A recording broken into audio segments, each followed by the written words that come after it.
கல்வியிருக்கும் தலைமை ஆசிரியருக்கும் ஆன்றோர் சான்றோருக்கும் என் இனிய காலை வணக்கம். தலைப்பு சுதந்திரத்தின் போராட்டத்தின் சுவடுகள். நம் தாய்நாட்டை 200 ஆண்டுகளுக்கு மேலாக ஆட்சி செய்த ஆங்கிலரை அகிம்சை வேலையில் காந்தியும் நேர்மைகளில் நேரும் ஆயுதமே நேதாஜியும் மேற்கோள் கொண்ட பாரதியும் வீரமங்கையார் வேலுநாச்சியாரும் ஆங்கிலர்களை விரட்டி அடித்த விதம் இன்று திருவாழ்தான் சுதந்திரம் என்னும் தலைவரின் உயர்த்தாலும் உயிர் தியாகத்தாலும் கிடைத்தது. இவர்களால் தான் இன்று 79வது சுதந்திர தினத்தை மகிழ்ச்சியாக கொண்டாடி கொண்டிருக்கிறோம். இந்நாளில் நாடு முழுவதும் ஜாதி மதம் இன மொழி கடந்து ஒற்றுமையாக கொண்டாடும் தினம்.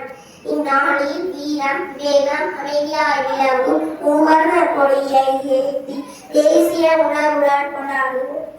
அன்றைய அகிம்சை போராட்டமே இன்றைய சுதந்திர தேசம். கனவு தேசமே நாளைய வெற்றி தேசம். அன்றும் இன்றும் என்றும் சுவாசிப்போம் நம் தாய்நாட்டை நேசிப்போம். வந்தே மாதரம் வந்தே மாதரம். நன்றி.